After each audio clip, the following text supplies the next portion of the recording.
Queremos agradecer a nuestro Padre Celestial porque nos da otra vez la oportunidad de salir al aire. Mi nombre es John Lopera y me acompaña el hermano Fran de la Mota, que juntos, con la ayuda de nuestro Padre Celestial, presentaremos un programa muy importante. Pero antes de entrar de lleno a la presentación de este mensaje, vamos a invitar la presencia de nuestro Padre Celestial a través de una palabra de oración. Nuestro Padre que moras en el cielo, Señor, en esta hora queremos agradecerle la oportunidad que usted nos permite, Señor, de llevar su palabra a través de este medio. Amén. Señor, una bendición especial por aquellos amigos oyentes que están en sintonía, Señor, esperando su palabra.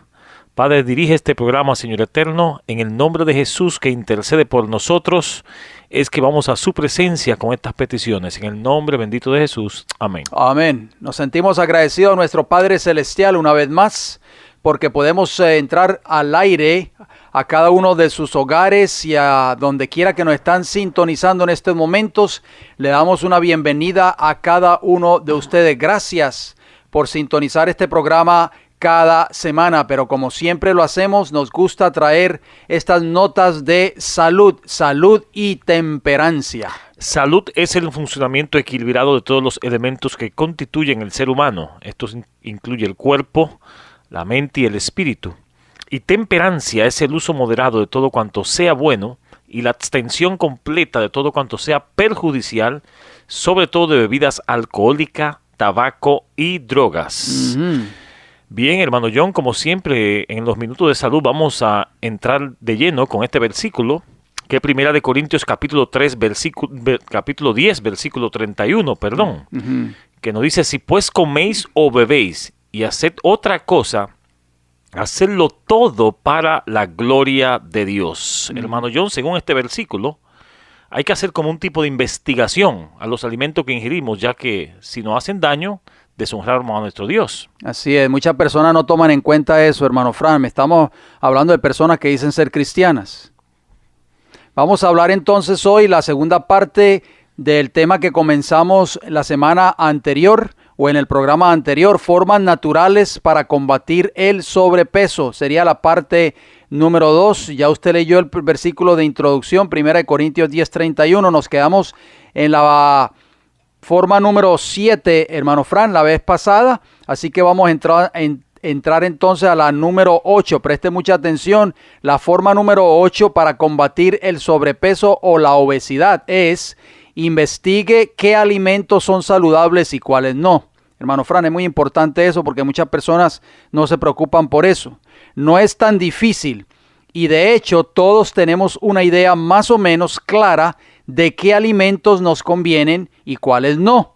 Sin embargo, si ustedes investigan, al descubrir qué ingredientes exactamente son los que le hacen daño, seguramente ello les hará pensar 2 veces la próxima vez que busquen ingerirlos. Punto número 9. Evite los refrescos y bebidas altamente azucaradas. Siempre elija un jugo natural o agua fresca en lugar de un refresco o bebida artificiales y azucaradas.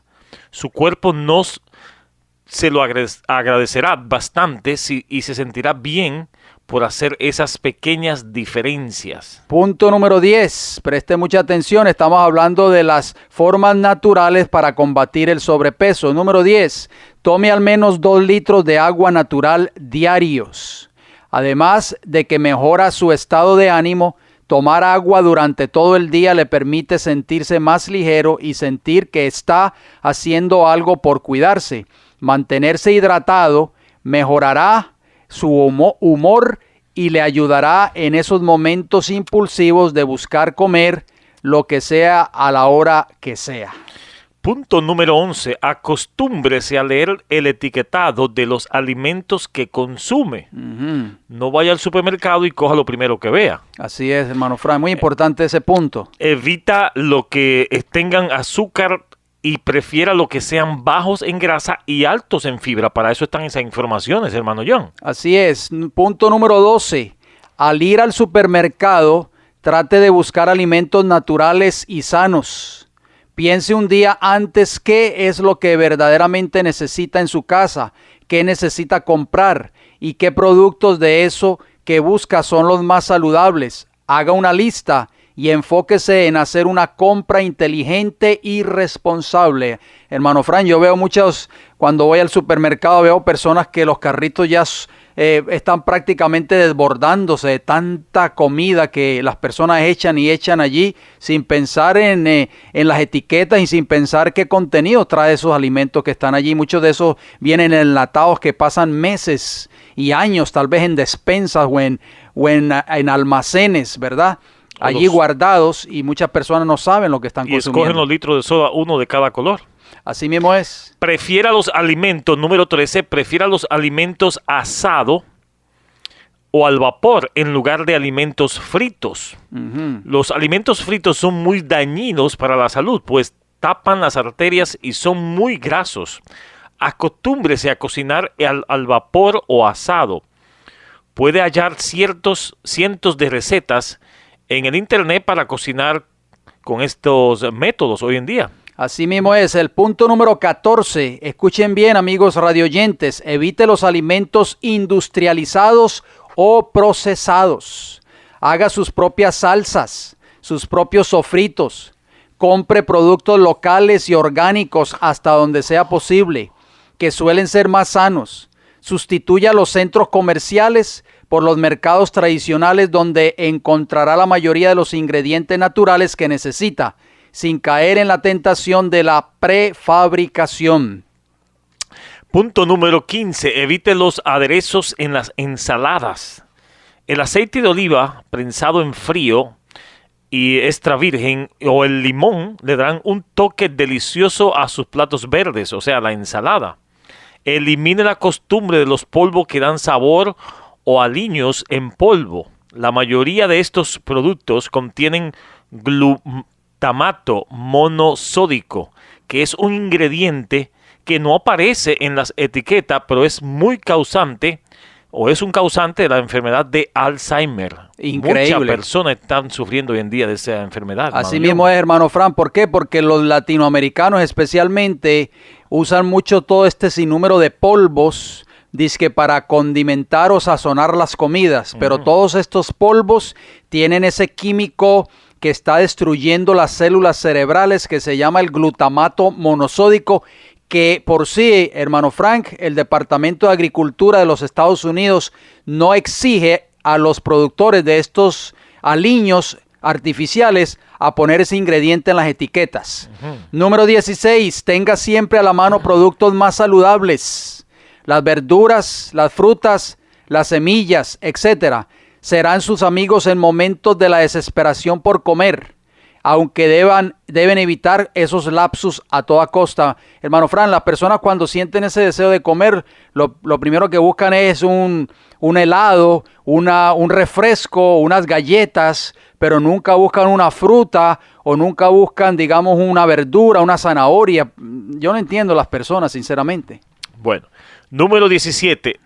No lea, vea televisión o esté mandando mensajes de texto o hablando por celular mientras come. Esto es muy común hoy en día en los hogares, hermano John. Sí, las personas a veces no hacen caso a esos consejos tampoco, hermano Frank. Deje el internet, las redes sociales o cualquier tipo de distracción mientras come. Disfrute su comida.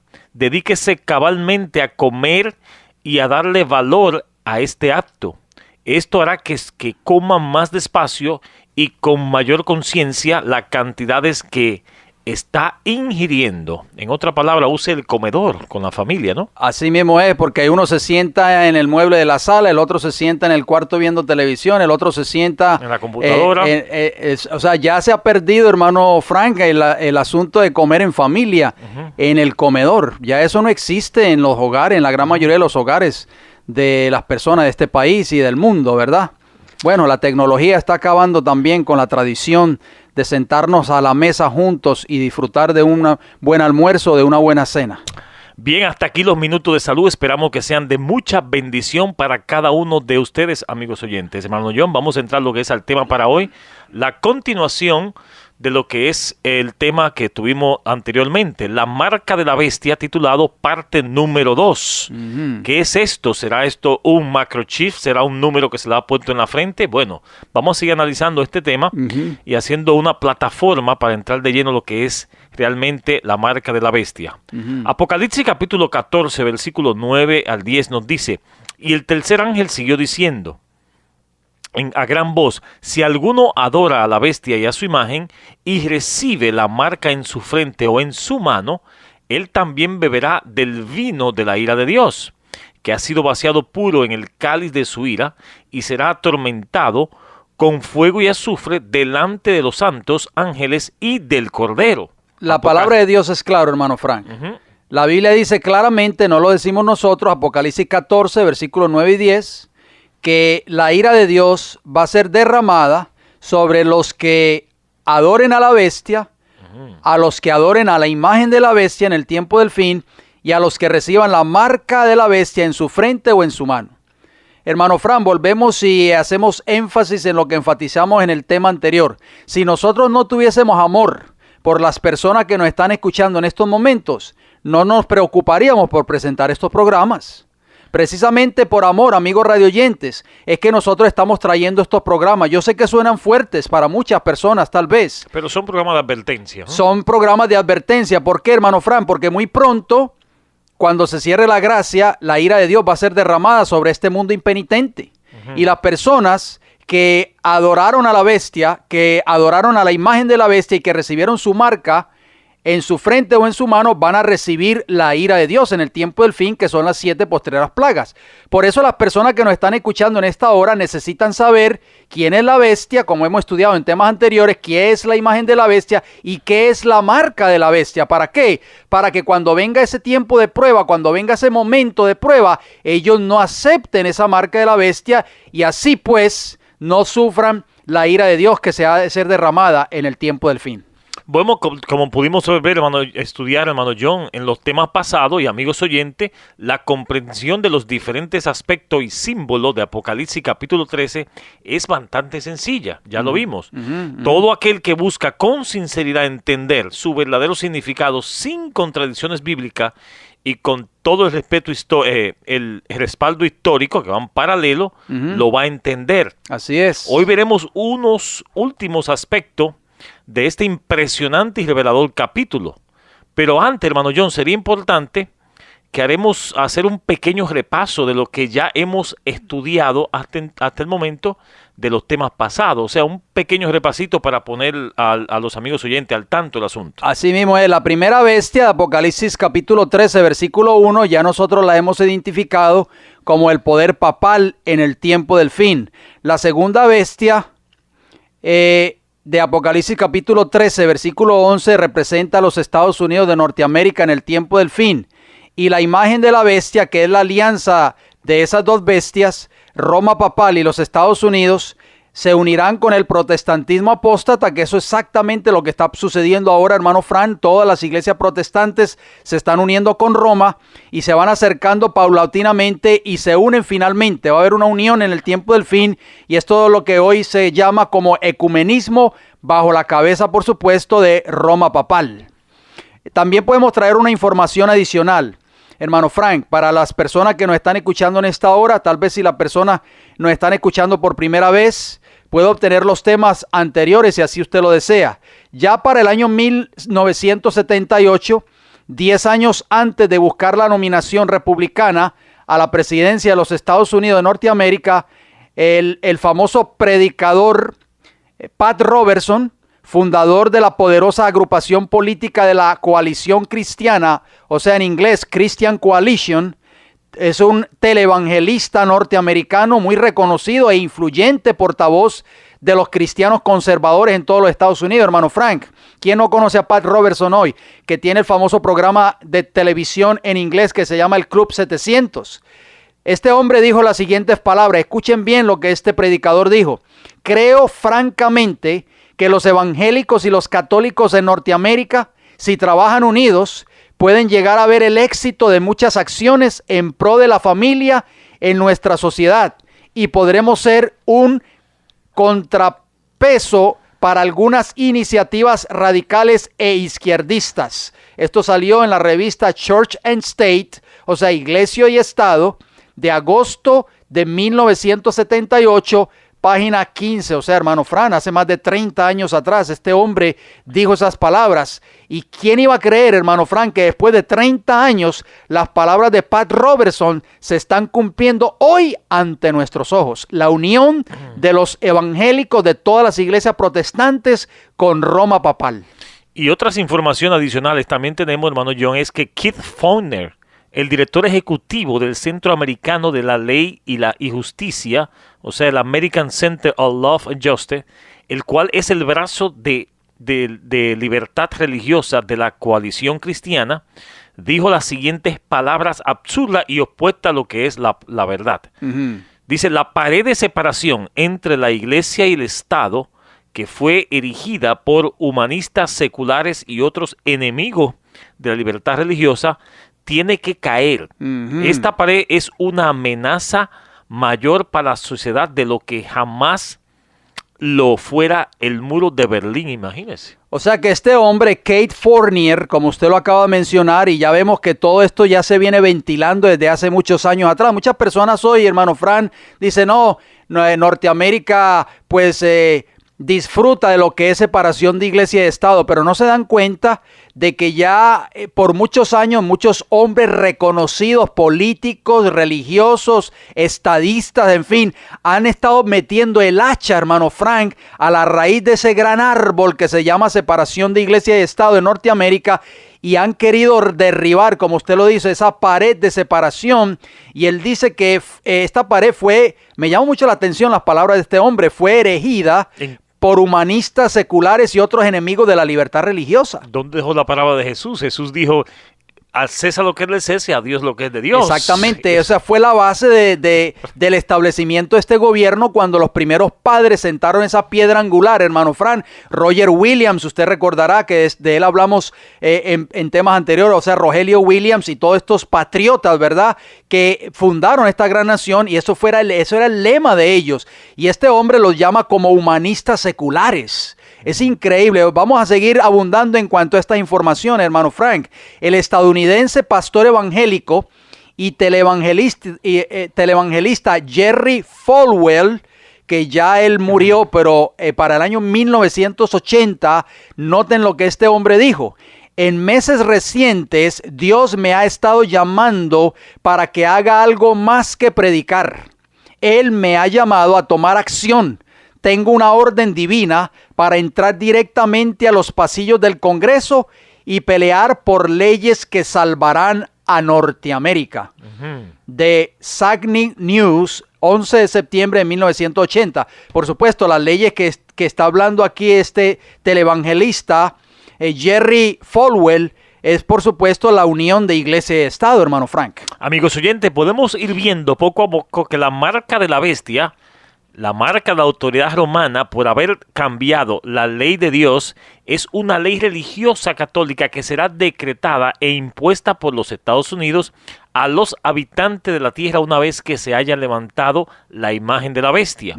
Se trata de una ley dominical nacional imponiendo el falso día de reposo, el antiguo día pagano del sol cubierto con un manto cristiano, hermano John, o sea, el domingo, que está en oposición al verdadero día de reposo, o sea, el sábado del Creador. Así mismo es. Presten mucha atención, amigos radioyentes, porque ustedes quizás nunca habían escuchado este tipo de mensaje a través de una emisora radial y mucho menos a través de un programa cristiano, hermano Frank.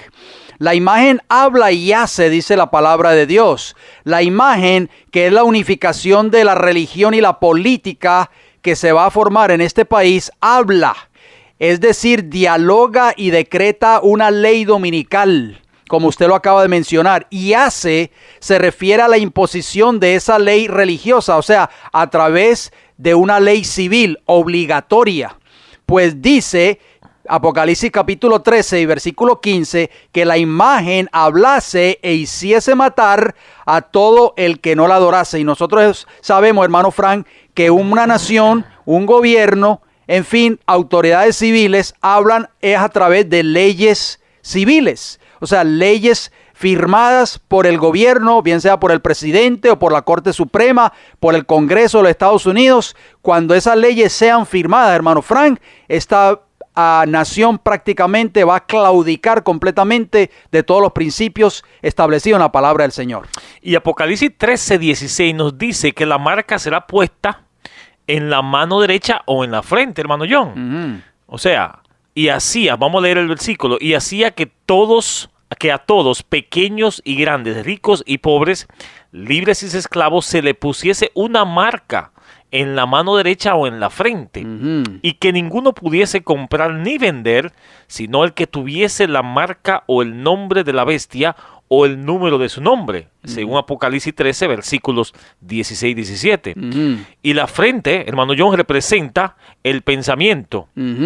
Y la mano representa la acción, con qué trabajamos, con qué nos movemos, ¿no? Así es. Recordemos que el sello de Dios, amigos oyentes, que es lo opuesto a la marca de la bestia, será colocado por Dios exclusivamente en la frente de los siervos fieles. Amén, así es. Mientras que la marca de la bestia será colocada por la bestia y su imagen, no solo en la frente, sino también opcionalmente también en la mano derecha de su súbdito, según Apocalipsis 13, versículo 16 y 20, capítulo 20 y versículo 4. O sea, en este contexto, hermano John, la mano representa también lo que es la convivencia. Exacto, muy importante eso, hermano Frank. Vamos a hablar un poco acerca del desarrollo progresivo de la imagen de la bestia, porque muchas personas piensan de que esto es para un futuro remoto, hermano Frank. Pero esto se viene ya cosechando, las semillas ya están sembradas. Lo que falta es que ya den un fruto completo para que esa cosecha pueda recogerse. La imagen de la bestia será una organización eclesiástica, amigos radioyentes. Lo hemos estado diciendo ya por varios programas. Una organización protestante investida del poder civil que impondrá el dogma religioso católico del día de reposo dominical por una ley a la población norteamericana con un impacto mundial, porque esto va a ser a nivel mundial, hermano Frank. Claro, en los Estados Unidos de Norteamérica existen grandes organizaciones protestantes influyentes cuyo objetivo es establecer e imponer por la ley normas religiosas. Y como veremos, se trata principalmente de imponer el primer día de la semana, es decir, el domingo, como el día de descanso obligatorio. Alguna gente dice, no, pero eso no puede ser. Si aquí tenemos tanta libertad de expresión. Así es. Algunas de esas organizaciones protestantes, amigos radioyentes, prestan mucha atención, que están empujando fuertemente y están presionando al gobierno de los Estados Unidos para que algún día, muy pronto, más pronto de lo que ustedes se imaginan, se firme una ley dominical nacional en este país. Están entre ellas el National Reform Association, o sea, la Asociación Pro Reforma Nacional. Número 2, la International Reform Bureau, o sea, la Oficina Pro Reforma Internacional. Número 3, Lord's Day Alliance, o sea, la alianza en pro del Día del Señor, por supuesto, el domingo, no el sábado. Y también se encuentra otra organización muy poderosa, hermano Frank, que se llama el Federal Council of the Churches of Christ in America. O sea, el Concilio Federal de las Iglesias de Cristo en Norteamérica. La Asociación Pro Reforma Nacional confiesa que su objetivo, óigalo bien, amigos radioyentes, ¿cuál es el objetivo de esta Asociación Pro Reforma Nacional? Es obtener una enmienda de la Constitución de los Estados Unidos, indicadora de que es una nación cristiana, y colocar todas las leyes, instituciones y usos cristianos de nuestro gobierno sobre una base innegablemente legal en la ley fundamental del país. De acuerdo a David McAllister, el Movimiento de Reforma Nacional, su historia y sus principios, página 16, artículo 2, hermano Frank. Y acerca de la cuestión de establecer a los Estados Unidos de Norteamérica oficialmente como una nación cristiana, el obispo Earl Craston, doctor de teología de la Iglesia Metodista Episcopal, hizo la siguiente declaración en un discurso pronunciado en Washington el 30 de marzo de 1910. Escuchen lo que dijo este hombre, hermano John. El 13 de marzo. Sí. Dice él, supongamos que esta nación fuese declarada cristiana por una interpretación constitucional al afecto. ¿Qué significaría? ¿Cuál de las dos definiciones contendientes del cristianismo sería la indicada por la palabra cristiana? Escuchen bien las palabras de este hombre, amigos radioyentes. Por supuesto, la idea protestante, porque bajo nuestro sistema la mayoría gobiernan y la mayoría de los estadounidenses son protestantes. Muy bien, pero supongamos que por la adición de ciertos territorios contiguos con 12 millones o más católicos, la anexión de algunas islas más con otros 6 millones y la misma proporción de inmigrantes que de ahora, llegasen los católicos a ser la mayoría de algunos años. Dentro de algunos años. Ajá. ¿Quién duda que por un momento de que el Papa reinante asumirá el control de la legislación y del gobierno? Diría, con toda confianza y lógica, esta es una nación cristiana. Así se llamó desde el comienzo y se declaró hace muchos años. La mayoría definió entonces lo que era el cristianismo. La mayoría definirá ahora lo que es el cristianismo. Escuchen bien, amigos radioyentes. Y lo que va y lo que ha de hacer. Esa mayoría sería el Papa. La Iglesia y el Gobierno, página 7, en un libro, hermano Fran, muy interesante porque este hombre dijo en aquel entonces, en un día 13 de marzo de 1910, en ese discurso allí en Washington, este pastor o este ministro metodista episcopal dice que la gran mayoría asumiría el control de la legislación y del gobierno. Obviamente en ese tiempo, cuando él dijo este discurso, hace más de 100 años atrás, hermano Frank. No había casi católicos. Exactamente, la gran mayoría eran protestantes, pero hoy es todo lo contrario. La gran mayoría hoy son católicos. Y la gran mayoría, hermano Fran, para información de las personas que nos están escuchando, la gran mayoría de los jueces de la Corte Suprema son católicos. La gran mayoría de los senadores que están ahora en Washington son católicos romanos. O sea, podemos darnos cuenta, hermano Frank, que la profecía bíblica se está cumpliendo ante nuestros ojos. El Vaticano está tomando control de los Estados Unidos de Norteamérica, si ustedes no lo sabían, amigos radioyentes. En la página web de www.wikipedia.org, hablando de la Iglesia Católica en los Estados Unidos, noten lo que dice este artículo. Leemos de qué manera el catolicismo romano llegó a ser la denominación cristiana más grande de los Estados Unidos. Escuchen bien, cuando al momento de la guerra de independencia de los Estados Unidos, de acuerdo a esta enciclopedia, entre 1775 y 1783, los católicos, hermano Fran, conformaban menos del 1% de la población de las 13 colonias. O sea que ya ahora, ya la gran mayoría de los habitantes de Norteamérica son católicos. Y recuerde, amigos oyentes, que estamos hablando que los Estados Unidos de América fueron formados básicamente por protestantes europeos perseguidos por Roma papal, hermano John. Asimismo es, la Iglesia Católica en los Estados Unidos ha crecido considerablemente en la historia del país, de ser una pequeña minoría durante la época de las 13 colonias, a ser actualmente la denominación cristiana más grande del país, hermano Frank. ¿Están escuchando eso ustedes, amigos radioyentes? Ahora ya la denominación más grande de Norteamérica no son los protestantes, son los católicos romanos. Los Estados Unidos tiene la cuarta población más grande de católicos romanos en el mundo, después de Brasil, que es el número 1, de México el número 2 y de Filipinas el número 3. La Iglesia Católica estadounidense, amigos radioyentes, se ha convertido en la más grande confesión religiosa del país, que ha visto aumentar su número de fieles a un 68.5 millones de personas, es decir, un 0,57% más que el año precedente.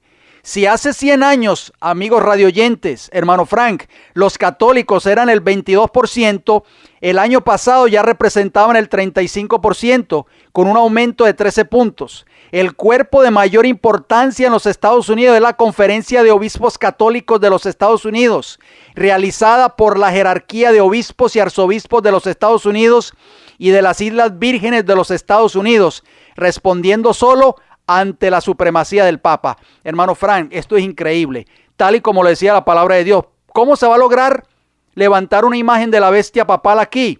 Por supuesto, la gran mayoría tienen que ser católicos romanos. ¿Se acuerda, hermano John, de Juan Pablo II cuando escribió un documento llamado Dies Domini, día domingo? El 31 de mayo de 1998 se abrió la carta apostólica Dies Domini, día domingo, del Papa Juan Pablo II sobre la santificación del domingo al episcopado, al credo y a los fieles de la Iglesia Católica. Exactamente, es muy importante, hermano Fran, porque esta carta que fue escrita en 1998 por en el entonces Papa Juan Pablo II, habla específicamente de la importancia, hace un llamado al mundo. Fíjese bien, hermano Fran, porque a veces creemos de que esta carta fue dirigida solamente para los fieles de la Iglesia Católica. Esta carta fue dirigida para todo el mundo y el Papa Juan Pablo II habla específicamente de la importancia de volver y regresar a santificar el día domingo, el Dies Domini, como usted lo acaba de mencionar. Vamos a hablar un poco de esa carta. La carta apostólica consiste de 87 párrafos que tratan de demostrar la santidad del domingo. Es importante saber que cartas apostólicas son incorporadas a las reglas de la iglesia.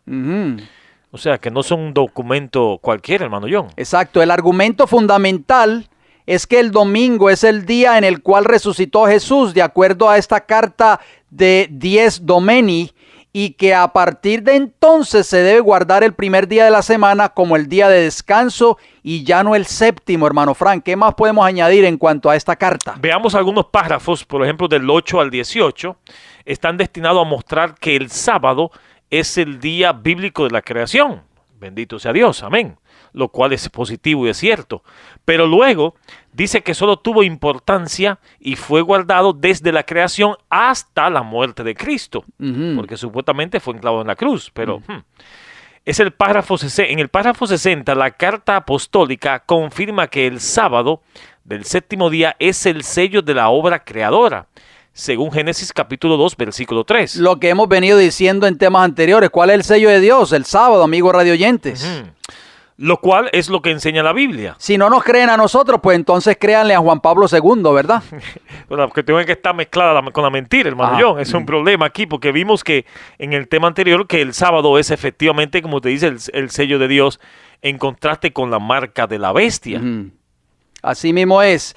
El carácter obligatorio de la carta apostólica es muy notorio, sigue diciendo esta carta.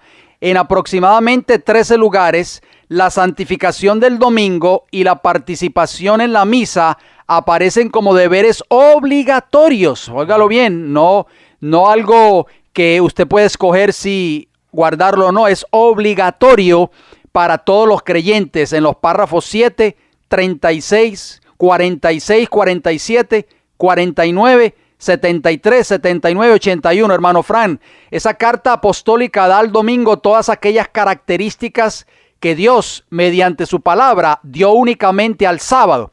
Vamos a hacer una comparación, hermano Fran. Vamos a estudiar una tabla muy importante entre lo que habla las Sagradas Escrituras y lo que dice la carta apostólica de Juan Pablo II, Dies Domini.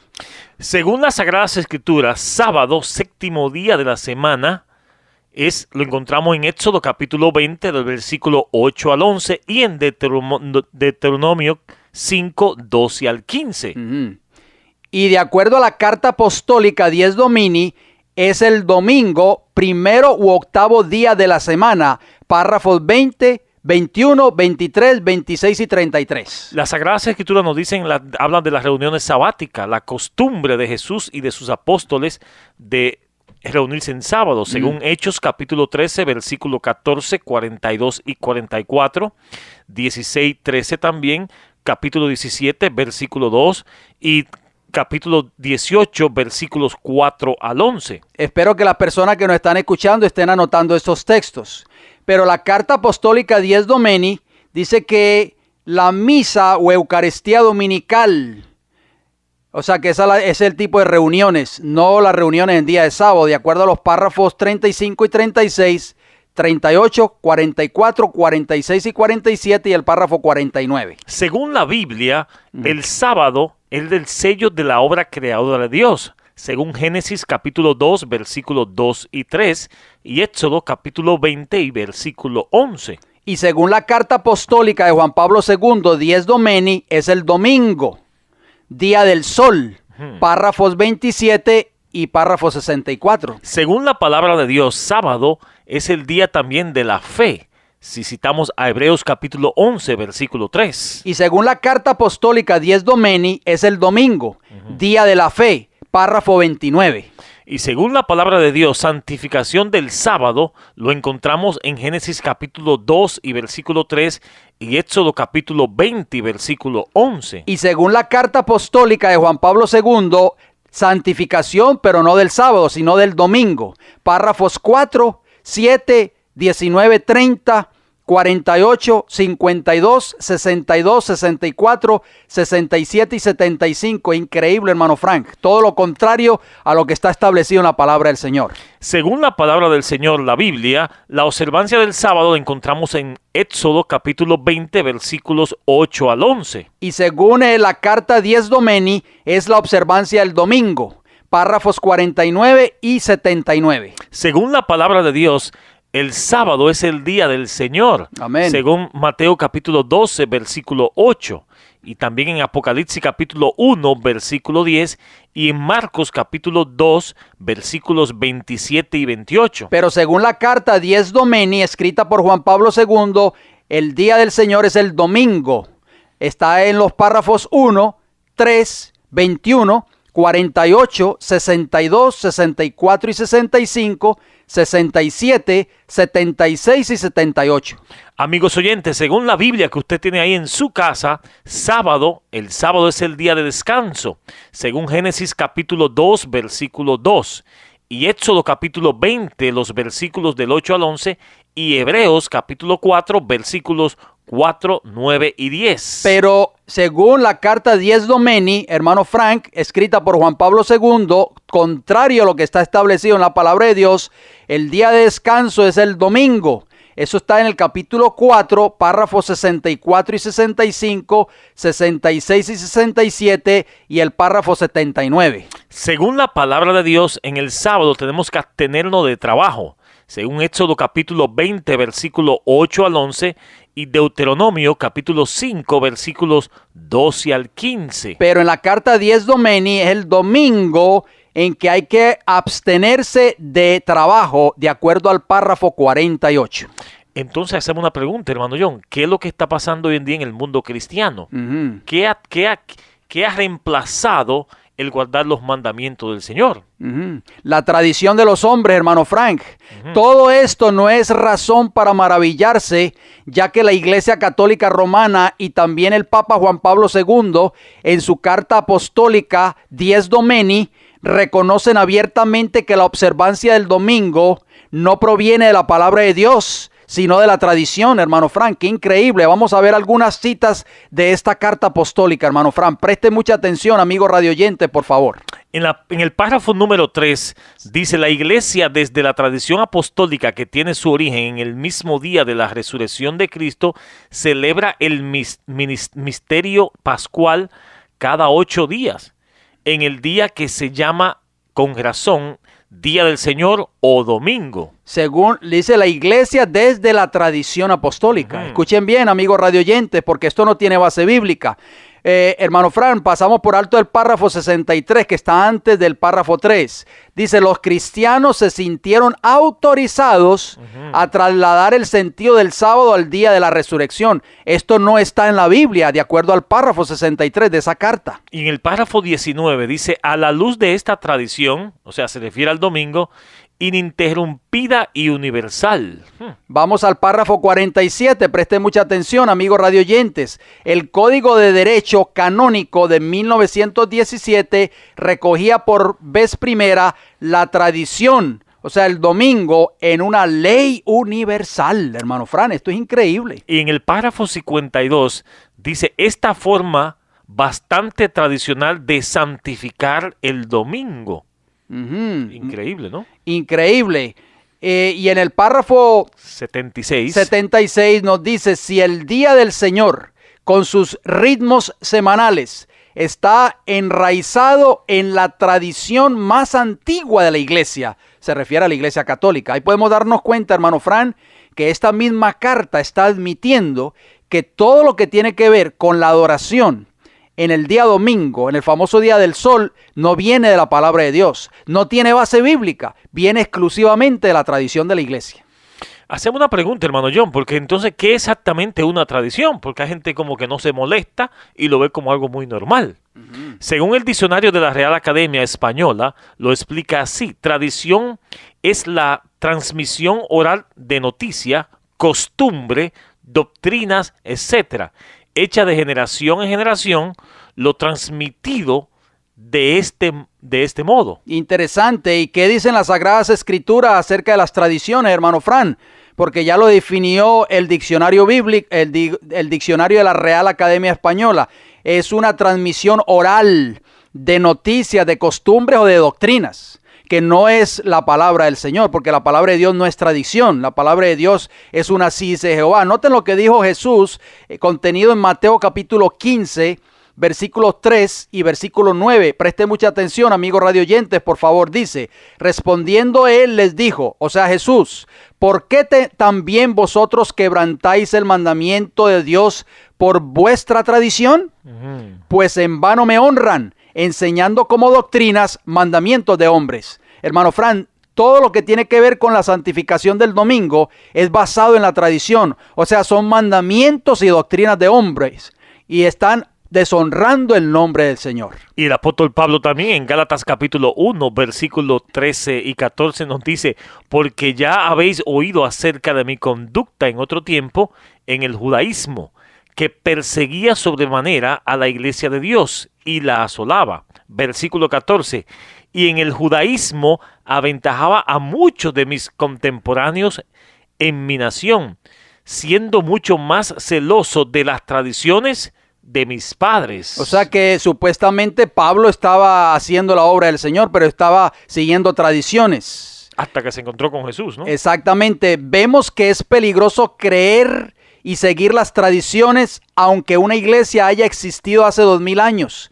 Los judíos, amigos radioyentes, habían sido el pueblo de Dios por 2000 años, pero se habían extraviado tanto de la verdad, introduciendo tradiciones y mandamientos de hombres, que finalmente terminaron por crucificar a Cristo, hermano Frank, y luego persiguieron a sus seguidores. En la carta apostólica aparece el sábado como el sábado judío. Interesante, que solo tuvo importancia para ellos, de acuerdo a los párrafos 23 y 62. Pero sabemos, hermano Frank, que el sábado fue hecho en la creación, 2500 años antes de que existiese el primer judío sobre esta tierra. El sábado, amigos radioyentes, es para toda la humanidad y no para un pueblo específico, como lo enseñó Cristo en Marcos 2, versículos 27 y 28. Presten mucha atención. Las palabras de Jesús. También les dijo, o sea Cristo, el día de sábado fue hecho por causa del hombre. No dice por causa de los judíos, amigos radioyentes. Y no el hombre por causa del día de sábado. Por tanto, dice el versículo 28, el Hijo del Hombre es Señor aún del día de sábado. O sea que Cristo sabía, hermano Fran, lo que él estaba diciendo en estos versículos contenidos en Marcos 2, 27 y 28. Él sabía que el sábado había sido establecido en la creación, 2500 años antes de que existiera el primer judío en esta tierra. Y Juan Pablo II en su carta decía que el sábado fue dado para los judíos y lo llama el sábado judío. Y en esa carta, en el párrafo 18, en esa carta apostólica, el domingo aparece como el tercer mandamiento, refiriéndose al tercer mandamiento del catecismo y no de la Biblia, según Éxodo capítulo 28 y 12. Sabemos muy bien, hermano Frank, que Roma cambió el sábado por el domingo, como lo vimos en nuestro programa anterior, que leímos ciertas fuentes católicas donde la Iglesia Católica Romana admite de haber hecho ese cambio, comenzando con el emperador Constantino en el año 321 después de Cristo. Este cambio está acompañado por la primera ley dominical, como lo describe la Carta Apostólica en el párrafo 64, hermano Frank. Hacemos una pregunta, ¿de domingo en domingo o de sábado en sábado, hermano John? Y sabe que una directa y abierta e intencional contradicción con la palabra de Dios se encuentra en los párrafos 37, 84 y 87, donde podemos leer lo siguiente. O sea, de esta carta apostólica Dies Domini. De domingo en domingo, la iglesia se encamina hacia el último día del Señor, el domingo que no tiene fin. Y de domingo en domingo, la comunidad cristiana iluminada por Cristo camina hacia el domingo sin fin de la Jerusalén celestial. El domingo, con su solemnidad ordinaria, seguirá marcando el tiempo de la peregrinación de la iglesia hasta el domingo sin acaso. Sin ocaso, perdón. Interesante, pero ¿qué dicen las Sagradas Escrituras, hermano Fran? Porque de acuerdo a esta importantísima declaración que usted acaba de leer, Juan Pablo II dice que el domingo va a existir por toda la eternidad. Todo lo contrario a lo que dice la Biblia, hermano Frank, amigos radioyentes, en relación al tiempo de adoración en el nuevo cielo y en la nueva tierra. Leamos lo que Dios nos reveló mediante el profeta Isaías. Usted tenía por ahí el texto, hermano Fran. Isaías capítulo 65, versículo 17. Porque aquí que yo crearé nuevos cielos y nueva tierra, y de lo primero no habrá memoria, ni más vendrá al pensamiento. Eso todos lo sabemos, porque así lo dice también el libro de Apocalipsis. Pero en esa nueva tierra, escuchen bien, amigos radioyentes, lo que dice el libro de Isaías, allí mismo el profeta. Isaías capítulo 66, versículos 22 y 23. Porque como los cielos nuevos y la nueva tierra que yo hago permanecerán delante de mí, dice Jehová, así permanecerá vuestra descendencia y vuestro nombre.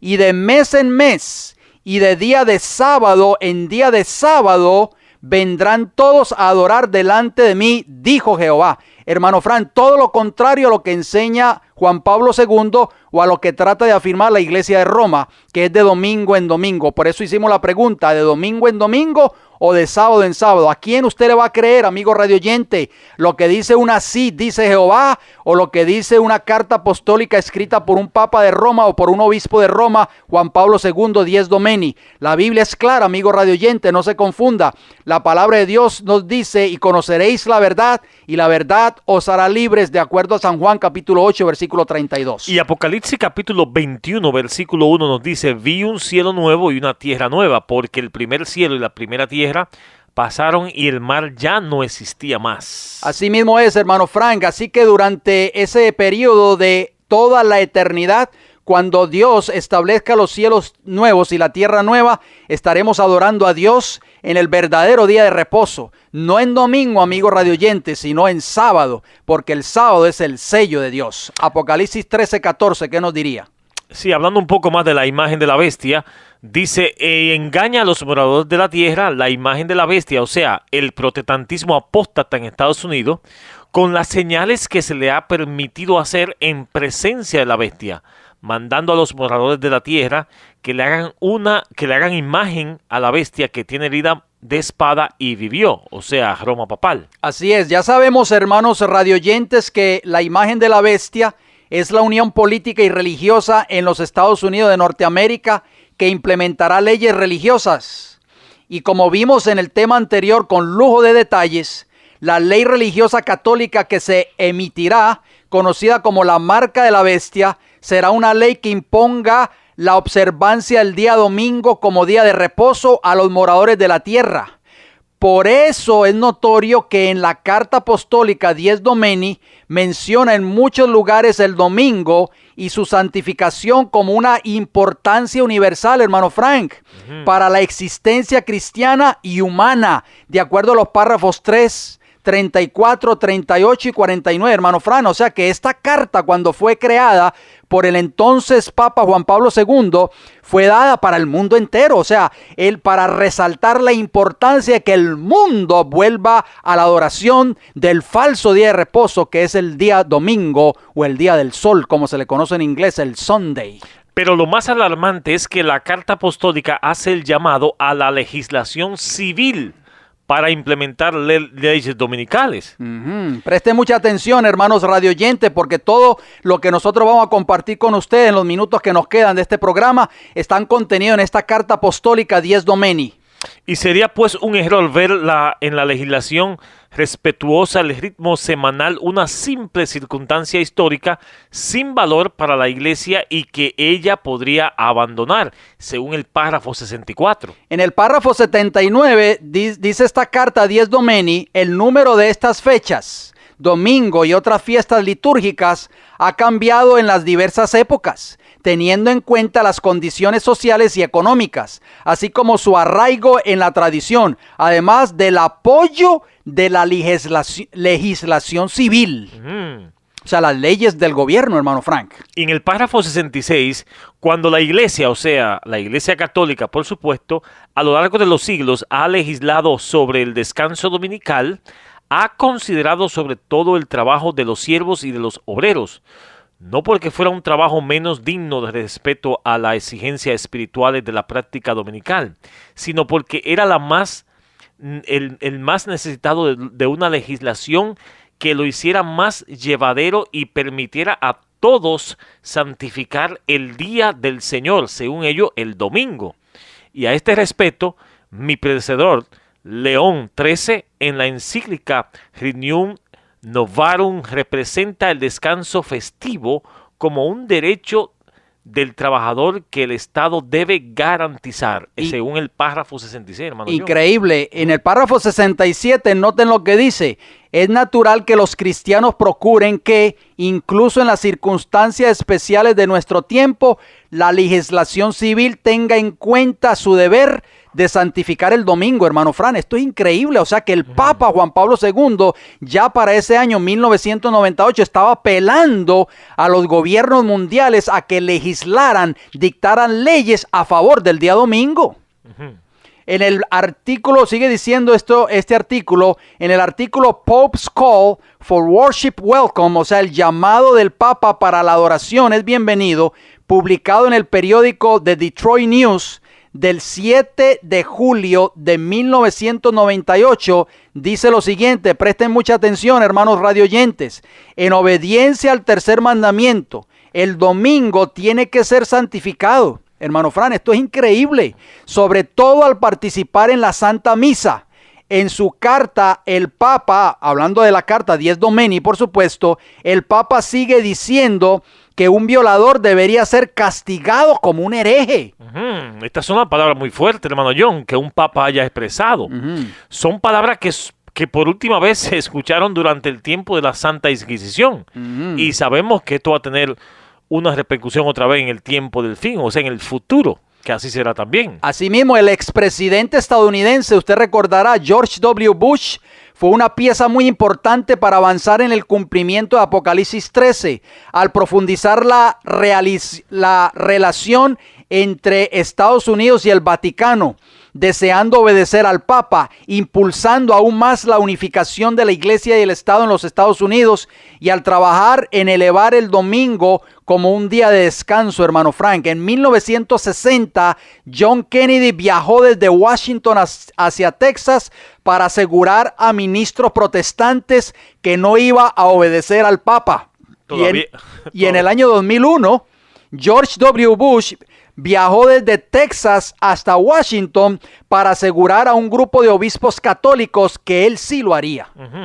¿Se acuerda esa orden ejecutiva que se numera por 13397 que impuso el presidente George W. Bush, hermano John? Muchas personas, hermano Fran, inclusive cristianos que nos están escuchando en esta hora, desconocen esta orden ejecutiva. Usted iba a hablar un poquito en cuanto a esa orden. Sí, la que firmó por orden ejecutiva el 7 de marzo de 2006, en unión con el Departamento de Seguridad Nacional, o sea, el Homeland Security.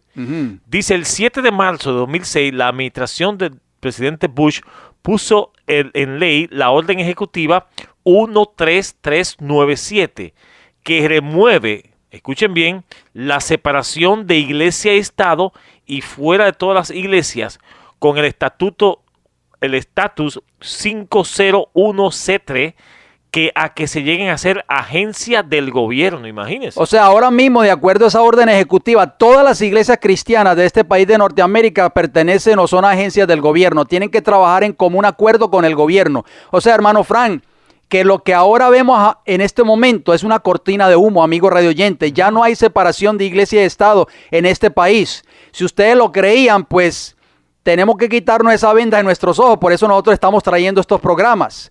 Tenemos un libro por acá, hermano Frank, que fue escrito en 1911, más de 100 años atrás, que se llama El conflicto de los siglos. Y en la página 383, en la versión en inglés, dice lo siguiente: muchas de las iglesias protestantes están siguiendo el ejemplo de Roma, de una unión inicua con los reyes de la tierra. Las iglesias del Estado, por su relación con los gobiernos seculares y otras denominaciones, al buscar el favor del mundo, hermano Fran, se están cumpliendo las palabras de esta escritora inspirada por Dios, que escribió esta declaración en 1911, y hoy lo vemos ante nuestros ojos cuando fue firmada esa orden ejecutiva 13397 el 7 de marzo del año 2006 por el entonces presidente George W. Bush. Y también George W. Bush lo primero que hizo como presidente, hermano John, fue poner el domingo como un día de oración y acción de gracia.